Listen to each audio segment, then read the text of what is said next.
देखिए, कुछ संयोग बहुत अच्छे घटित हो रहे हैं। सूर्य उत्तरायण की तरफ बढ़ गया है और भारत का सूर्य भी उत्तरायण की तरफ बढ़ रहा है, इसमें कोई संदेह नहीं। और देखिए, यहां पर अभी मैथिली शरण जी है। अब अगर मैथिली शरण उपस्थित हो और विष्णु जी भी हो तो पंकज अर्थात कमल खिलना तो स्वाभाविक है।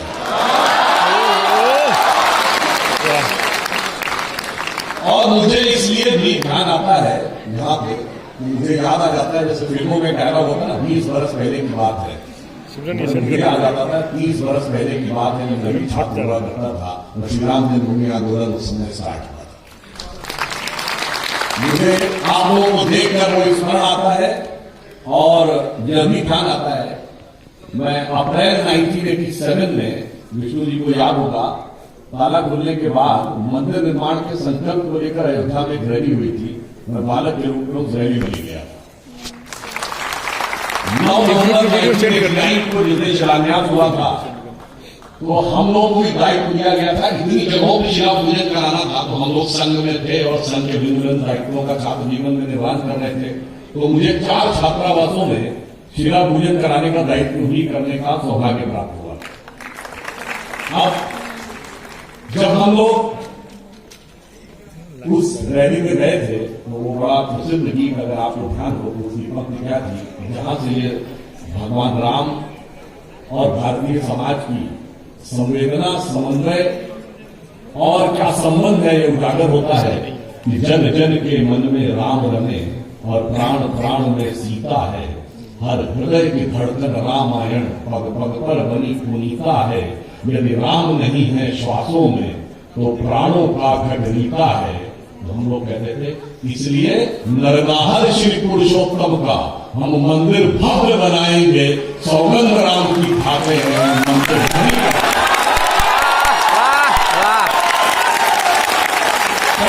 ये चीज इतनी आसान नहीं। आज कुछ वैसा बताऊं जैसे हम लोग अपने बुजुर्गों से स्वतंत्रता आंदोलन के विषय में सुनते थे, वैसे युवा पीढ़ी को समझना चाहिए इतना आसान नहीं था। उस समय का शासन प्रशासन बड़ी क्रूरता दृढ़ता के साथ इसे रोकने के लिए था। हम लोग भी जब अयोध्या गए तो जानते क्या गीत गाया जाता था, ये धन प्रभु राम का, मन प्रभु राम का, तो हर क्षण बोलिए जय श्री राम। श्वास प्रभु राम की, श्वास प्रभु राम की, तो हर क्षण बोलिए जय श्री राम। जय श्री राम। लोक पर लोक यही यही मोक्ष धाम है, तो हर क्षण बोलिए जय श्री राम। जय श्री राम। फिर आगे हम लोग कहते थे कि शासन चलाए चाहे सीने पर गोलियां, परवाह नहीं कीजिए शरीर और प्राण की। आए आपदाएं विपदाएं भले कितनी, बनाएंगे हम मंदिर सौगंध श्री राम। और हमें इस बात का बहुत हर्ष है। उस समय मैं ईमानदारी से बता रहा हूं, छात्र के रूप में हम लोग वहां गए थे, शिला पूजन किया था, पर विश्वास नहीं था कि हमारे जीवन काल में ये दिन आएगा। परंतु जो इच्छा करी हो मनमानी, राम कृपा कुछ दुर्लभ नहीं, वो साकार हुआ। अभी विष्णु जी बोल रहे थे, मैं ये भी कह सकता हूं जो श्री राम जन्मभूमि का आंदोलन था वो भारत के जागरण का प्रतीक था और जागरण का भी विकास भारत के उसी जागरण के साथ सिंक्रोनस होकर हुआ। मुझे याद है 30 अक्टूबर 1990, आज की पीढ़ी को निश्चित रूप से ये पता होना चाहिए कि ये कितना कठिन था। 29 और 30 अक्टूबर 1990 लखनऊ आने वाली सारी फ्लाइट्स कैंसिल, सारी ट्रेन कैंसिल, सारी buses cancel, no private vehicle can come in. Private गाड़ी से भी नहीं जा सकते, केवल सरकारी गाड़ी जा सकते हैं। और उस जमाने में इंटरनेट तो था नहीं, एसटीडी फोन से दूसरे शहर में बात हो सकती थी और एसटीडी लाइन केवल सरकारी एसटीडी लाइन चल रही। और अयोध्या से फैजाबाद, मतलब लखनऊ से फैजाबाद के बीच में अयोध्या जाने के रास्ते पे हर जगह बैरिकेडिंग लगी हुई थी। और जो कहा था कि परिंदा पर नहीं मार पाएगा, तो ऐसे नहीं कहा था। इस सारी बैरिकेडिंग के बाद उस विवादित ढांचे के चारों तरफ कांटे की बाढ़ लगाई गई थी, जो कम से कम 10-12 फुट की। इसके बाद 7 लेयर्स ऑफ बैरिकेडिंग थी, जिसमें 4 मेटलिक वो लगे थे और 3 बल्लियों वाली, और सारी बैरिकेडिंग के बीच में पुलिस वाले खड़े थे।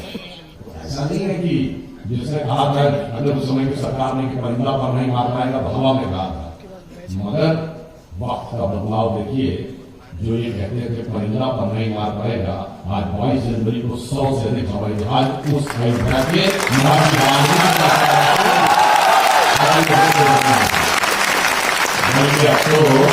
जो कहते थे परिंदा नहीं पर मार पाएगा, वो कहते थे हमारा इन्विटेशन कब आएगा।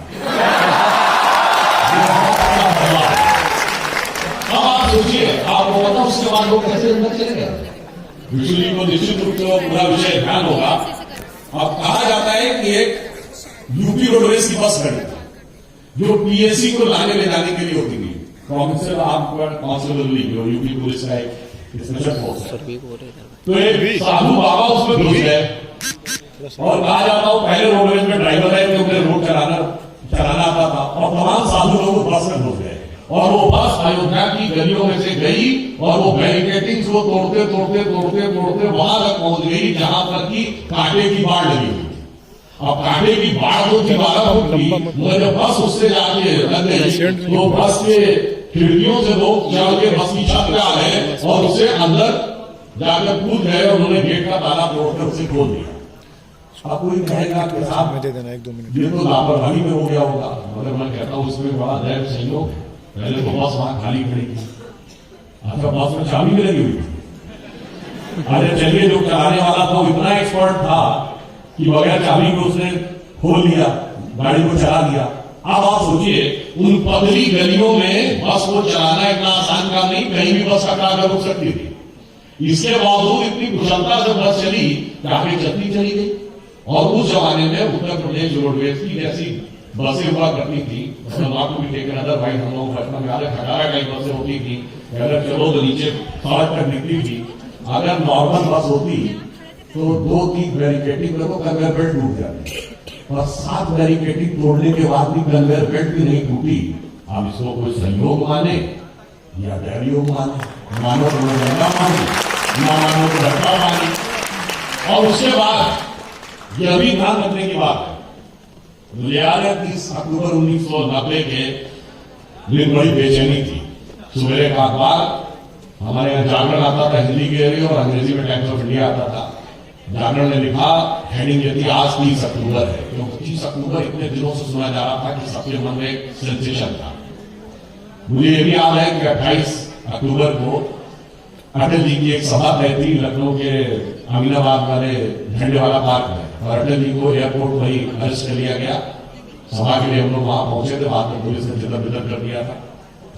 अब उसके बाद अंग्रेजी का अखबारों की हेडिंग आते क्या थी, नेशन जीरो आवर। अब उस जमाने में तो ना मोबाइल था, ना इंटरनेट था, इंडिपेंडेंट मीडिया भी नहीं था। दोपहर में 2 बजे आकाशवाणी से समाचार आते थे, 2 से 2:10 हिंदी के, फिर 2:10 से 2:20 इंग्लिश के। हम लोग बड़ा कान लगा के सुने क्या हुआ, उन्होंने कहा कुछ नहीं हुआ, चंद लोग इकट्ठा हुए थे सरयू के पुल के बाहर, उन्हें ढके हो गया। 3 बजे 5 मिनट का समाचार दूरदर्शन ने आना शुरू किया था, 5-5 मिनट का हिंदी इंग्लिश में, वो सुना, उसने कुछ नहीं हुआ। अब हम लोगों ने जानकारी थी सुनने हिसाब से ऐसा नहीं हो सकता है, क्योंकि सड़कें ब्लॉक कर दी गई थी, लोग गांव खेत होते हुए पगडंडी के द्वारा पहुंच गए थे। और मैं आपको ये भी बात बताऊं, उस समय क्योंकि सिर्फ सरकारी रेडियो था, तो उस समय बीबीसी को लोग सुनते थे कि कम से कम सरकार के अलावा तो कुछ वो मिलेगी। अगर किसी के पास बीबीसी की पुरानी आर्काइव्स निकाल सके अक्टूबर एंड की 1990 की, तो मुझे बहुत अच्छी तरीके से याद है कि उसमें उन्होंने कहा था कि ये भारत छोड़ो आंदोलन से कहीं बड़ा आंदोलन, और उसका उन्होंने आधार दिया। विश्व हिंदू परिषद ने दावा किया था कि 20 से 25 लाख लोग गिरफ्तार हुए, सरकार ने स्वीकार किया था कि 5.5 से 6 लाख लोग गिरफ्तार हुए यूपी गवर्नमेंट ने।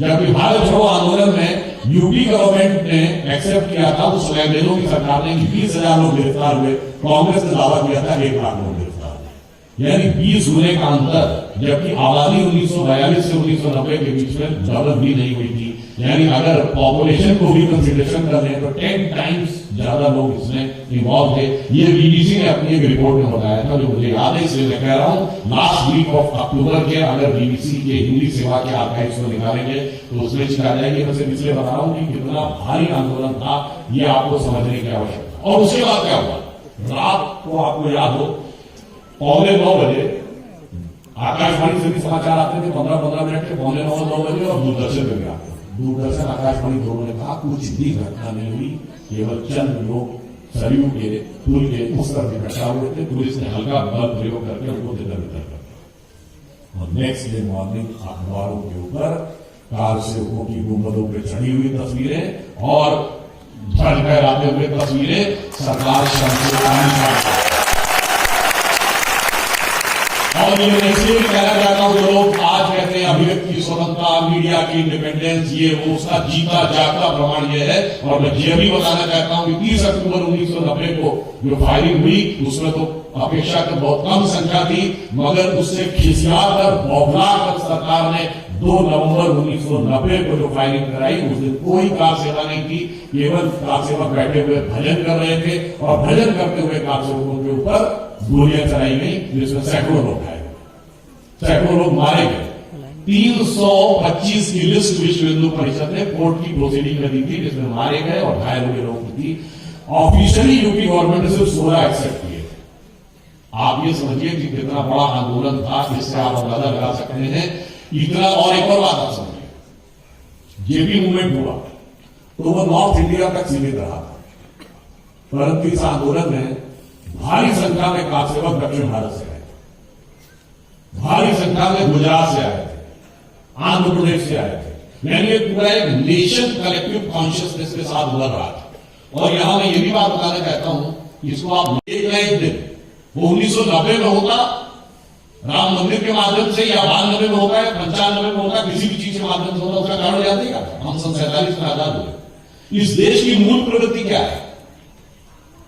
इस देश की मूल प्रवृत्ति जो हमें सेकुलर समझाया जाता है, पहले मैं बच्चों से कहूंगा जाके चेक करिएगा सेकुलर वर्ड का लिटरल मीनिंग क्या होता है। धर्मनिरपेक्ष नहीं होता है। इवन जो ट्रांसलेशन ऑफिशियल है गवर्नमेंट ऑफ इंडिया का, कॉन्स्टिट्यूशन का, वहां सेकुलर का ट्रांसलेशन पंथ निरपेक्ष, मगर हमें धर्मनिरपेक्ष पाएगा।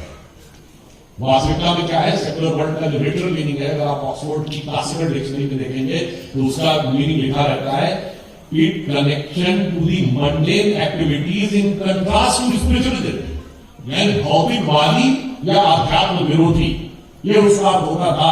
मगर हमें धर्मनिरपेक्ष कहकर इस देश को धर्म से अलग करने का प्रयास किया गया, जो सरासर गलत था। संविधान निर्माताओं ने अगर भारत के राष्ट्रीय ध्वज के ऊपर अशोक का धम्म चक्र रखा था, तो वो धम्म चक्र है सारनाथ का, अर्थात धर्म चक्र है।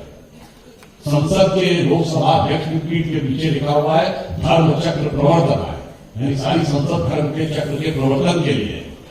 सर्वोच्च न्यायालय के अंदर को देखिए, उसमें लिखा हुआ है यह तो धर्मस्तव है, जहां धर्म है वही विजय है, तो एक धर्म प्राण देश है। और इसकी ऊर्जा तभी जागृत होती है जब धर्म जागृत होता है। अगर आप देखिए 1857 का जो स्वतंत्रता संग्राम था, उसके मूल में धार्मिक कारण, फिर स्वराज का आंदोलन जब लोकमान्य तिलक ने प्रारंभ किया, तो सबसे पहले गणतंत्र जयंती आज जो महाराष्ट्र में मनाई जाती है, उसको संस्थागत व्यवस्थित स्वरूप लोकमान्य तिलक ने दिया गणतंत्र जयंती के माध्यम से। महात्मा गांधी ने जो 1920 में शुरुआत की, वो राम राज्य के नाम के साथ, राम राज्य के आदर्श के साथ। 47 में देश की स्वतंत्रता हुई, तो धर्म के आधार पर लोकल विभाजन के साथ हुई। इसलिए इस भारत की जो स्वाभाविक प्रवृत्ति है, ये भारतीय समाज भावनात्मक दृष्टि से धर्म प्राण समाज है। तो धर्म माता को उदय होना ही होना था। उस समय आजादी मिले 42-43 साल हो गए थे, यानी जो लोग उस समय 50-55 साल की उम्र में थे, उनकी लिविंग मेमोरी में ब्रिटिश रूल नहीं था। यानी भारत अपनी नेचुरल माइंडसेट में उभरकर आ रहा है। तो 90 के दशक में 40 से 50 साल पूरा होने में भारत की नैसर्गिक प्रवृत्ति उभरी थी, और वो राम मंदिर के माध्यम से उभरी। मगर मैं ये भी बताना चाहता हूं कि उस समय जिस प्रकार का वातावरण था, जो लोग आज हमको बताते हैं कि विकास की बात करिए और मंदिर की बात नहीं करिए, तो मैं कहना चाहूंगा बच्चों से जाके चेक करिएगा 1991, 92, 90 से 92 जब मंदिर का आंदोलन चल रहा था, उस समय की सरकारें क्या कह रही थी? उस समय भारत का फॉरेन एक्सचेंज रिजर्व कितना था? Less than 1 billion. हमारी अर्थव्यवस्था ध्वस्त होने के कगार पे आ गई है, भारत बैंकरप्ट होने के कगार पे था। अप्रैल 1991 चंद्रशेखर जी की सरकार में सोना गिरवी रखा गया। जुलाई और अगस्त जुलाई और सितंबर 1991 2 बार रुपये का डिवैल्यूएशन किया गया था। रेट ऑफ इन्फ्लेशन 17% थी, बेरोजगारी प्रचंड थी, सरकार में नौकरियां बंद थी, प्राइवेट में कोई नौकरी मिल नहीं रही थी। और उस समय ये लोग बेरोजगारी और आर्थिक विकास की बात नहीं करते थे। ये कहते थे हम मस्जिद बचाएंगे, तो कोई कहता था मंदिर बनाएंगे, जबकि सर्वोच्च न्यायालय ने सदैव उसको विवादित ढांचा और डिस्प्यूटेड स्ट्रक्चर कहा। इन्होंने मस्जिद कह कहकर धार्मिक भावनाएं भड़काने का प्रयास किया। मगर ये भी आप वक्त का बदलाव देखिए कि जब राम मंदिर, और एक बार आपको बात बताओ, 1949 22 और 23 दिसंबर 1949 की रात जब वहां मूर्तियां प्रकट हुई, श्री राम लला प्रकट हुए, तो आपको पता उसकी पहली गवाही किसने दी थी? इसको पहले लाइट दिखाई पड़ी गुजरात पुलिस ने। वहां पे पुलिस का सिपाही जो कि ड्यूटी में था, उसका नाम था अब्दुल बरकत, और उसने बाकायदा मजिस्ट्रेट के सामने बयान दिया है कि मुझे रात में एक बड़ी रोशनी दिखाई पड़ी और जब वो रोशनी हटी तो वहां पर मुझे वो मूर्तियां दिखाई पड़ी। मुझे समझ में नहीं आता है कि भाई अब्दुल बरकत को तो रोशनी दिख रही थी, पर आज वालों की फितरत पता नहीं कैसी है, इनको कब रोशनी दिखेगी ये भगवान है। अब आपको उसके बाद 22-23 दिसंबर 1949 में जब मूर्तियां प्रकट हुई तो उस समय नेहरू जी, उस समय यूपी के यूनाइटेड प्रोविंस कहलाता था, चीफ मिनिस्टर गोविंद बल्लभ पंत जी को लेटर लिखा। 26 दिसंबर 1949 जो अयोध्या में हुआ है बहुत बुरा हुआ है और किसी भी तरीके से वो मूर्तियां हटाइए। उस समय जो डीएम थे उन्होंने आदेश मानने से इनकार कर दिया। के नैयर वो केरलाइट थे और उन्होंने ये कहा कि मैं नहीं हटाऊंगा क्योंकि हटाने से बहुत भीषण सांप्रदायिक दंगे हो सकते हैं। और उस समय विभाजन की बात केवल 1.5 साल पुरानी थी। उन्होंने कहा था अभी विभाजन के हम तनाव से निकले हैं। आप कहेंगे डीएम ने सीएम का ऑर्डर मानने से कैसे मना कर दिया, क्योंकि उस समय का कॉन्स्टिट्यूशन नहीं बना था। 22 दिसंबर 1949 की बात कर रहा हूँ। कॉन्स्टिट्यूशन 26 जनवरी 1950 में लागू हुआ। तब तक सीएम की पावर डिफाइन नहीं थी, डीएम की पावर इंपीरियल सिविल सर्विसेज के रूल्स में डिफाइंड थी और वो एब्सोल्यूट थी। और मैंने तो यहां तक सुना है, मैं इसका पुष्टि नहीं करता क्योंकि लोग कहते हैं जो पुराना पाइनियर अखबार था उसमें यह भी था कि पंत जी ने वहां जाने का प्रयास किया तो फैजाबाद के सर्किट हाउस में डीएम ने उनको रोक दिया। तो अखबार में यह भी हेडिंग निकली, चीफ मिनिस्टर अंडर अरेस्ट, क्योंकि डीएम को यह पावर नहीं है। अगर उसको लगे कि कोई कानून व्यवस्था की स्थिति हो रही तो किसी को भी रोक सकता था। तब तक सीएम क्या है ये डिफाइंड नहीं था, गवर्नर डिफाइंड था उस समय। तो आप सोचिए जिन्होंने लिखा कि बहुत बुरा हुआ। और आपको एक फैक्ट और बताया, 12 साल तक मुस्लिम पक्ष उसमें पक्षकारी नहीं बना।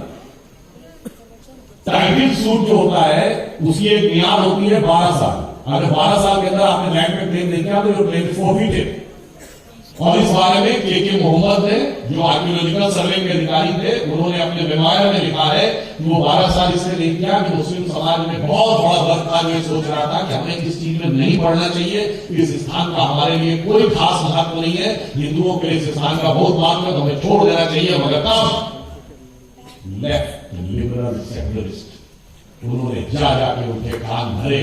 और जब 12 साल की मियाद पूरी होने में एक हफ्ता रह गया था, दैट वाज दिसंबर 1961, तब ये टाइटल सूट फाइल किया गया कि हमको भी पार्टी बनाए। आप इससे समझिए कि चीज स्वतः समाधान हो सकता था। अगर सोमनाथ का मंदिर उस समय समाधान हो सकता था तो श्री राम मंदिर क्यों नहीं समाधान हो सकता था। जब हम लोग छात्र जीवन करते तो एक विचारक आए हमारी यूनिवर्सिटी में, तो उससे सवाल पूछा कि आज आप लोग इसको मुद्दा बना रहे हैं, जब आजादी के जस्ट बाद सोमनाथ का मंदिर सॉल्व हो गया तो ये राम मंदिर क्यों नहीं सॉल्व हो गया। तो उन्होंने मजाक में हंसते हुए कहा शायद इसलिए सॉल्व न हो पाया हो कि सोमनाथ सरदार पटेल के प्रोविंस से पड़ गया तो ये नेहरू जी के प्रोविंस से पड़ गया। उन्होंने कहा शायद इसलिए सारी रियासतें सॉल्व हो गई, जो रियासतों का महकमा सरदार पटेल के पास था उसमें से एक एक्सक्लूसिवली नेहरू जी ने अपने पास रख ली थी, वो कश्मीर वहां तक सॉल्व नहीं हो पाई। वो अगस्त 2019 से जाकर सॉल्व हुई मोदी जी के नेतृत्व में, जब हमारे गृह मंत्री अमित शाह जी ने संसद में पास कराया। तो मैं सिर्फ ये बताना चाहता हूं सॉल्व कभी नहीं हो सकता था। फिर 1976 में रूटीन खुदाई हो रही थी, आर्कियोलॉजिकल सर्वे रूटीन खुदाई करता है तो नीचे खंभे निकल आए और उस खुदाई का नेतृत्व के मोहम्मद कर रहे थे as joint director of Archaeological Survey of India. उन्होंने बताया कि लेफ्टिस्ट हिस्टोरियंस के दबाव में खुदाई रुकवा दी गई। अब एक और आपको बात बताऊं, वो खुदाई रुकवाई गई किस चीज के लिए कि सबूत न निकलने पाए, और कोर्ट से इसके लिए लिया गया कि खुदाई नहीं करवाई गई। देखिए भगवान राम इस स्थिति में जाते कैसे पहुंचे, जो साइंस डेवलप करती गई है, जो भगवान के सबूत भी सामने उतर आते गए। मैं आपको उदाहरण बताऊं, अब इन्होंने उस पर स्टे करवा दिया। अब उसके बाद 1989 में एक बार फिर ये विचार आया मुस्लिम्स ने कि हमको इस पे क्लेम छोड़ देना चाहिए। फिर भी सब लोगों ने उनको भड़काया, कम्युनिस्टों ने, लेफ्टिस्टों ने, लिबरल समझे। बहुत से ऐसे शब्द होते हैं जो आपको बहुत अच्छे ढंग से समझने चाहिए कि इनमें क्या क्या चीजें खतरनाक होती है। जैसे एक शब्द होता है लेफ्ट लिबरल। एक कम्युनिस्ट व्यक्ति बताइए जो लिबरल हो, यहां व्यक्ति स्वतंत्रता हो, मतलब जो लेफ्ट कभी लिबरल हो ही नहीं सकता। अगर कोई ये कहे कि I am left liberal, it's like somebody saying I am devote atheist, मैं बहुत ईश्वर भक्त नास्तिक हूं। अगर कोई ऐसी बात कहे तो ऐसी बात है कोई कहे कि लेफ्ट लिबरल। अब इन्होंने समझाया और मामले को उठाया। आप सुनिए, ढांचा गिरने के बाद खुदाई नहीं, वो इस पे कोर्ट का ऐसे था। मुझे क्या बताया, टेक्नोलॉजी ने मार दिया। ग्राउंड पेनिट्रेटिंग रेडार की टेक्नोलॉजी आ गई 2008 में। जब हमारी अटल जी की सरकार थी तो सरकार ने कहा कि भाई खुदाई पे, एक्सकेवेशन पे रोक है ना, ग्राउंड पेनिट्रेटिंग रेडार की मैपिंग करने पर तो रोक नहीं है। भाई ऑपरेशन की मनाही थी, अल्ट्रासाउंड की तो मनाही नहीं थी ना। तो साहब अल्ट्रासाउंड किया गया, हम निकल आया उसमें से ढांचा। अब जब हाई कोर्ट के सामने रखा, हाई कोर्ट ने परमिशन दे दी। जब ढांचा दिख रहा है तो उसको खुदाई करवाइए। आप खुदाई करे, उसमें दर्जनों खंभे निकल आए। आप सुनिए क्या हुआ, जो मस्जिद के खंभे थे, Lucknow bench of Allahabad high court का 30 सितंबर 2010 का जजमेंट, अगर आप पढ़ेंगे उसमें तो बहुत डिटेल में सारा है। वो ऊपर से तो मस्जिद के खंभे थे और नीचे जाने तो वो मंदिर के खंभे थे। बस इसी हकीकत को अगर कोई समझ ले तो समाज का तनाव ही समाप्त हो जाएगा कि जो लोग ऊपर से कुछ दिख रहे हैं वो अपने अंदर जाकर देखेंगे तो उनकी पहचान कुछ और नहीं है।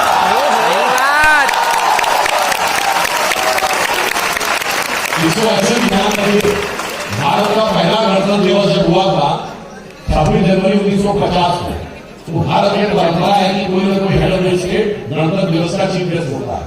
तो पहले वाले चीफ गेस्ट थे इंडोनेशिया के उस समय के राष्ट्रपति अहमद सुकर्णो। अहमद सुकर्णो पहले तो ये समझिए, सुकर्ण यानी कर्ण के नाम से है, और इंडोनेशिया दुनिया का सबसे बड़ा मुस्लिम देश है। और अहमद सुकर्णो की वहां स्थिति ये मानी जाती है जैसे अपने महात्मा गांधी की सभी नेताओं से ऊपर जिन्होंने कहा जाता है कि भाई राष्ट्र का निर्माण कराया। अब जब वो चलने लगे, वो आए नॉन लाइन समिट क्योंकि मतलब दोबारा आए तो भारत में जो ट्रेड सम्मेलन हुआ तो कस्टमरी शिष्टाचार में सबको वापस कुछ गिफ्ट दी जाती है। जब गिफ्ट दी गई तो अहमद सुकर्णो ने कहा नेहरू जी से हमें एक और गिफ्ट चाहिए।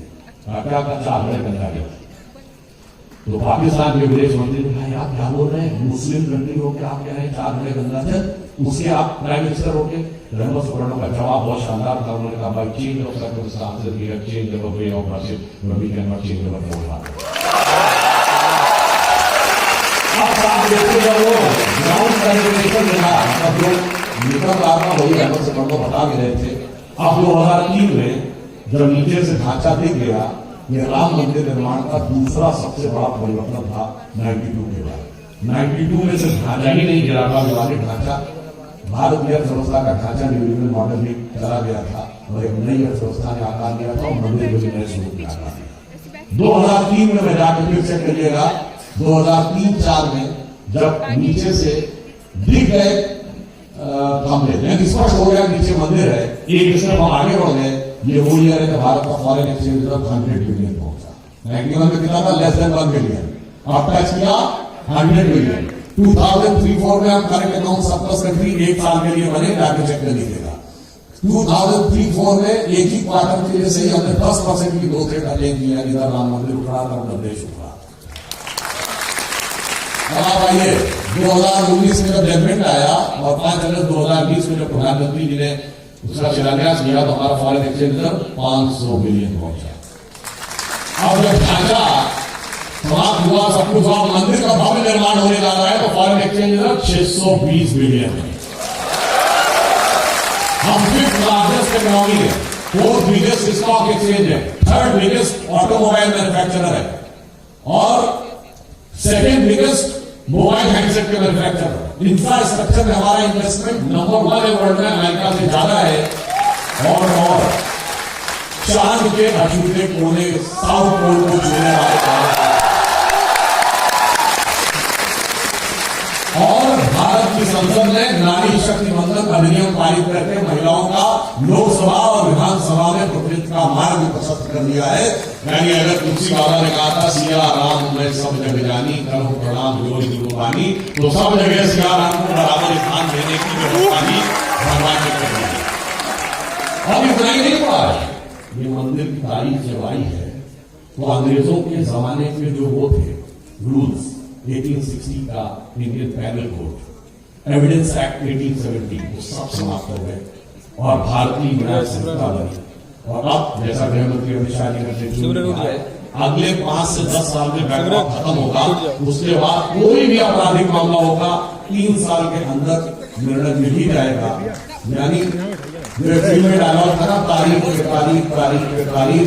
तो मैं बताना चाहता हूँ जो रामलला हमारी तारीख, ये है राम का प्रताप। फिर मैं कह रहा हूँ मानो तो मैं गंगा मानू, ना मानो तो बहता पानी। मगर मैं ये भी कहना चाहता हूँ इसकी गंभीरता को आप इस दृष्टि से समझिए कि प्रधानमंत्री श्री नरेंद्र मोदी ने 15 अगस्त 2022 को जब अमृत काल की बात कही थी, ये देश का अमृत काल है, तो उन्होंने कहा था इस अमृत काल के 5 संकल्प हैं, वो गर्व करना है। और चौथा इसके लिए हम सबको कर्तव्य करना है और 5वां कर्तव्य सामूहिक रूप से करना है। और आप देखिए कि गुलामी की उस मानसिकता से बाहर आने की व्यवस्था उस प्रकार से बन रही है। मैं एक उदाहरण देना चाहता हूं। देखिए, मैं टीवी डिबेट में था, ये 2014 से पहले की बात है। तब अमित शाह जी जनरल सेक्रेटरी गए अयोध्या और उन्होंने कहा कि हमारा संकल्प है कि राम मंदिर दोबारा बनेगा। और कुंभ के मेले में तत्कालीन राष्ट्रीय अध्यक्ष राजनाथ सिंह जी ने जाकर कहा, तो एक महोदय थे, अपोजिट का नाम नहीं लूंगा, उनका अपोजिट पार्टी के प्रवक्ता थे, मुझसे कहने लगे कि what you are talking about, India is emerging in the 21st century, aspire to become an economic superpower। आज की यंगर जनरेशन है जो technology oriented, tech savvy, technologically advance होना चाहते हैं, इकोनॉमिकली सुपर पावर बनना चाहते हैं। These are the younger aspiration, where Ram Mandir fits in this. तो मैंने उनको जवाब दिया, सुनिए जनाब, we do not want to become just economic super power. Economic super power तो बहुत हो रही है, जापान इकोनॉमिक सुपर पावर है, सो व्हाट, दुनिया में क्या इन्फ्लुएंस है? सिंगापुर हाईएस्ट पर कैपिटल इनकम है, हांगकांग, ताइवान, मकाओ, ऐसा कोई दूसरा देखने को मिलता है। These values will inspire. अब कोई आपसे कहेगा इंस्पायर करती है तो उससे क्या फर्क पड़ता है? सिर्फ यही फैमिली में अच्छा सौहार्दपूर्ण वातावरण रहता है। आपकी फैमिली का सौहार्द इकोनॉमी को कैसे इंपैक्ट करता मैं आपको बताना चाहता हूं। आज भारत में 4.9% पर फैमिली है, आज से 50 साल पहले इट वॉज 5.5। अमेरिका में 2.5 है, आज से 50 साल पहले 3.3 था। जो अमेरिका 0.8 कम हुआ, 3.3% पर फैमिली से घटकर 2.5 पे आया, उसकी वजह से उनको 41 लाख नए मकान बनवाने पड़े। और जब आदमी अलग घर रहना शुरू करता है तो बहुत सारी और भी चीजें, अलग टीवी, फ्रिज, कार वगैरह वगैरह, तो इकोनॉमिक इंपैक्ट आया $8 ट्रिलियन। भारत 4.9 पे है, अगर हम घटकर 3.9 पे आ जाए, यानी परिवार का सौहार्द टूटे, जो आजकल तोड़ने का बहुत प्रयास किया जाता है, सब बच्चों के मन में यही भरा जाता है जैसे हमारे माँ बाप हमारे ऊपर दबाव बना रहे हैं वगैरह वगैरह, तो जानते कितना असर पड़ेगा? हमें चाहिए होंगे 8 करोड़ नए मकान। अगर 2 पॉइंट कम हो जाए, यानी हम अमेरिका के लेवल पे आ जाए, 16 करोड़ नए मकान चाहिए होंगे। आप इकोनॉमी का इंपैक्ट तो छोड़िए, इन्वायरमेंट पे इंपैक्ट छोड़िए, क्या होगा? और इमोशनल सोसाइटी को अलग रखना। Can this country, which is having a 2.4% of the global area, sustain 16 crore more houses? और फिर क्यों भाई, जो प्रधानमंत्री जी ने कहा ना कि अगर हमें अमृत काल के बाद भारत को उस स्थिति में पहुंचाना है तो अटेन क्या करना, हम विकसित राष्ट्र बन जाएंगे। तो क्या अमेरिका विकसित राष्ट्र तो कोई भी जाकर किसी भी स्कूल कॉलेज में गोली चला दे रहा है? किससे भाई? सारा तो पेट भरा हुआ, सब कुछ है तुम्हारे पास, सब कुछ है, मगर जो मैंने पहले पंक्ति कही, राम नहीं है श्वासों में तो प्राणों का घट रीता है। खालीपन नजर आता है और ये एक इंस्पिरेशन है। और आप ऐसा भी समझिए, देखिए मैं एक और बात कहूँ थोड़ा सा विषयांतर जाते हुए, क्योंकि यहाँ पे बच्चे हैं। रामायण की कथा आपको बहुत सारी चीजों की और भी शिक्षा देती है। आजकल के बच्चों के बीच में प्यार मोहब्बत की बातें बहुत होती हैं और फिर कहते हैं जी ब्रेकअप हो गया। तो मैं ये भी बताना चाहता हूं, इस बात को गंभीरता से समझिए कि जो ब्रेकअप हो जाए वो प्रेम नहीं होता, क्योंकि प्रेम में सांसें ब्रेक हो जाए मगर ब्रेकअप नहीं होता।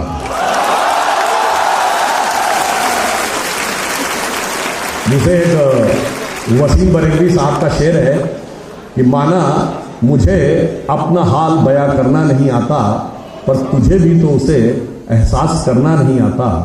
वो दिन गए जब मोहब्बत हुआ करती थी जान की बाजी, अब कोई बिछड़ जाए तो कोई मर नहीं जाता।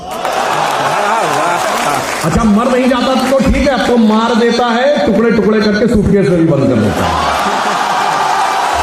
अब आप कहेंगे इसका रामायण से क्या संबंध है? देखिए मैं बताता हूं, राम कथा में भगवान ने सब जब लीला दिखाई है सारे संकेत दिए हैं। जब रावण सीता हरण करने आया था तो राक्षस के वेश में नहीं आया था, साधु का वेश धर के आया था। तो हर व्यक्ति जो दिखने में आपको बड़ा बेहतर लग रहा हो, इतनी आसानी से उस पर यकीन मत करिएगा।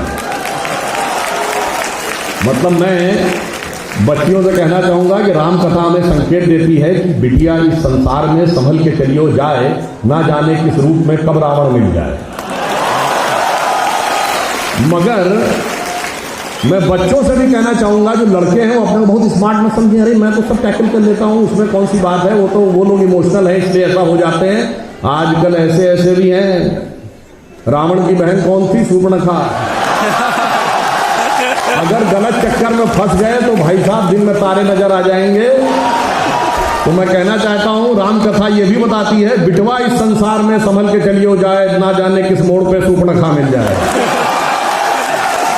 इसलिए आपको करना क्या है, ये बिल्कुल ये मार्केटिंग और इन सब चीजों के इन्फ्लुएंस से मत आइए कि मैं इंडिविजुअल हूं मैं। अरे भाई, आप जो जो आगे बढ़ रहे हैं अपने माता पिता से हर चीज कंसल्ट करिए और अपने गुरुओं से कंसल्ट करिए, तब डिसीजन लीजिए।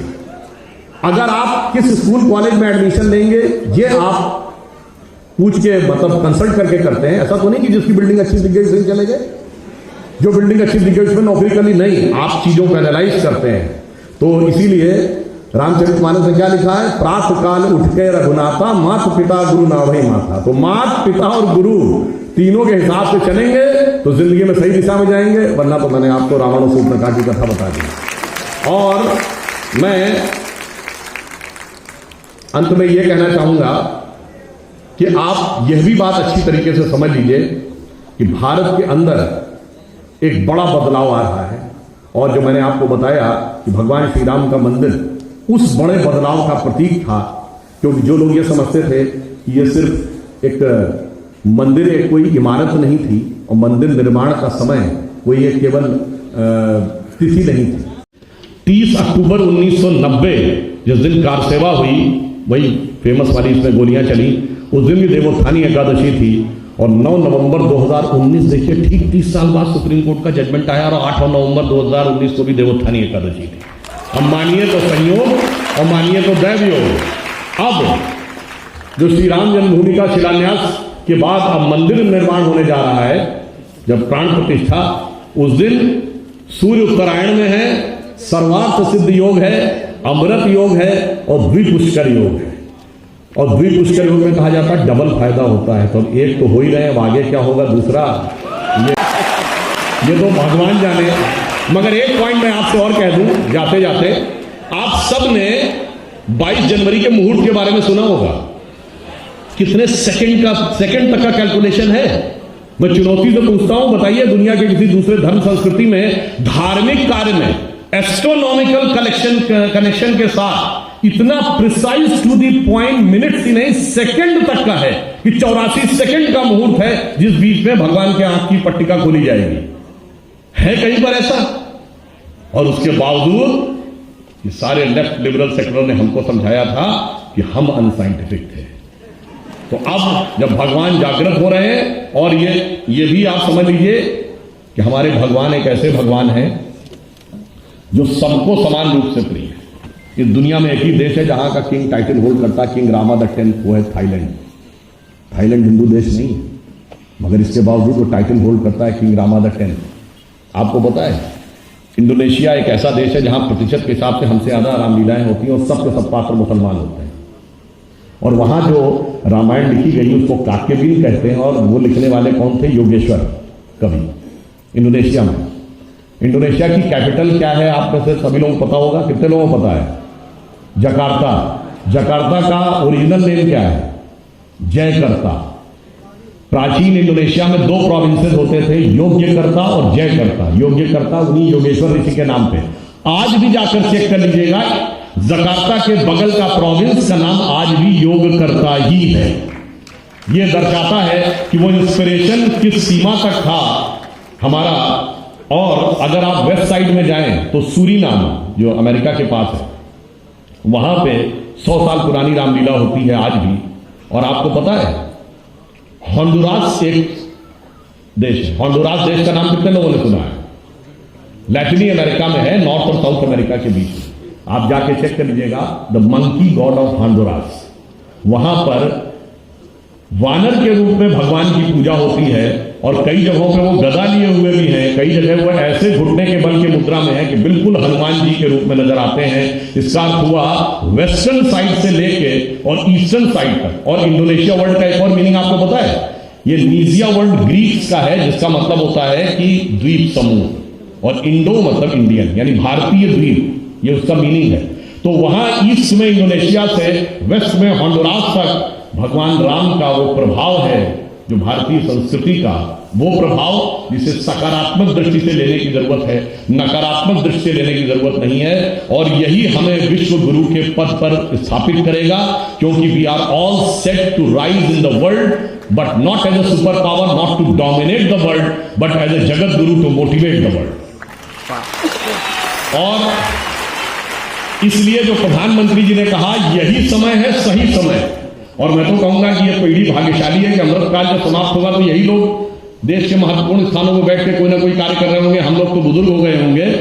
तो मैं जहां से बात प्रारंभ की थी वहीं पे बात को समाप्त करता हूं कि जो संकल्प था मंदिर निर्माण का वो पूरा हो रहा है, परंतु आगे इसमें क्या होना है, जो अटल बिहारी वाजपेयी जी की बड़ी प्रसिद्ध कविता थी, हिंदू तन मन हिंदू जीवन, रग रग हिंदू मेरा परिचय, उसके इस छंद के साथ समाप्त करता हूं, जो सबको इंस्पिरेशन देना चाहिए कि मैं अखिल विश्व का गुरु महान, मैं अखिल विश्व का गुरु महान, देता विद्या का अमर दान, मैंने दिखलाया मुक्ति मार्ग, मैंने सिखलाया ब्रह्म ज्ञान, मेरे वेदों का ज्ञान अमर, मेरे वेदों की ज्योति प्रखर, मानव के मन का अंधकार क्या कभी सामने सका ठहर, मेरे स्वर नभ में गहर गहर, सागर के जल में छहर छहर, इस कोने से उस कोने तक, इंडोनेशिया से होंडुरास तक, इस कोने से उस कोने तक कर सकते जगती सौरभ में, हिंदू तन मन हिंदू जीवन, रग रग हिंदू मेरा। और लास्ट में एक और लाइन कह दूं, we are the youngest nation, now we have become the biggest nation, but this is half truth, we are the youngest nation and the biggest nation, but we are the oldest civilisation also. तो हमारे सामने एक स्वर्णिम भविष्य है और एक गौरवशाली अतीत है, जो प्रधानमंत्री जी ने कहा था कि अमृतकाल के 25 साल 1000 साल तक के भारत का आधार बनाएंगे। तो हम वो हैं जो 1000 साल आगे के भारत के बारे में भी सोचते हैं। 10-5 साल एक चुनाव लड़ने से कोई मतलब नहीं है, और 5000 10,000 साल पुराने भारत के बारे में भी सोचते हैं। बस आपको वो कर्तव्य सही निभाना है। इसे इस पंक्ति के साथ समाप्त करता हूं कि गौरवशाली था भूतकाल, पास्ट, गौरवशाली था भविष्य भी महान है, अगर संभालें आप उसे जो वर्तमान है। धन्यवाद।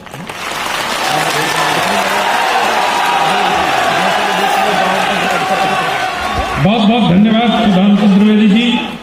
और आपने देखा कि कैसे इतना समय बीत गया, तो एक बार सुधांशु जी के लिए जोरदार तालियों और श्री राम के जयघोष के साथ। और अब मैं रवि पांडे जी को आमंत्रित करता हूं कि वो सुधांशु जी को स्मृति चिन्ह देकर इनके आइए।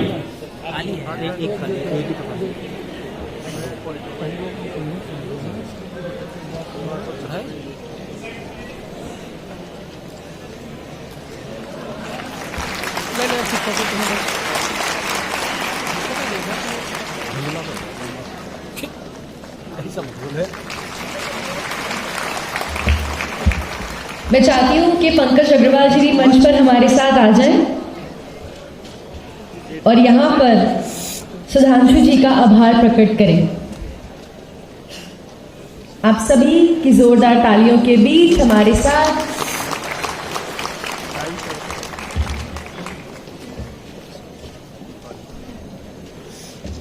बहुत बहुत आभार सुधांशु जी का। एक बार जोरदार तालियां हो जाए यहां पर।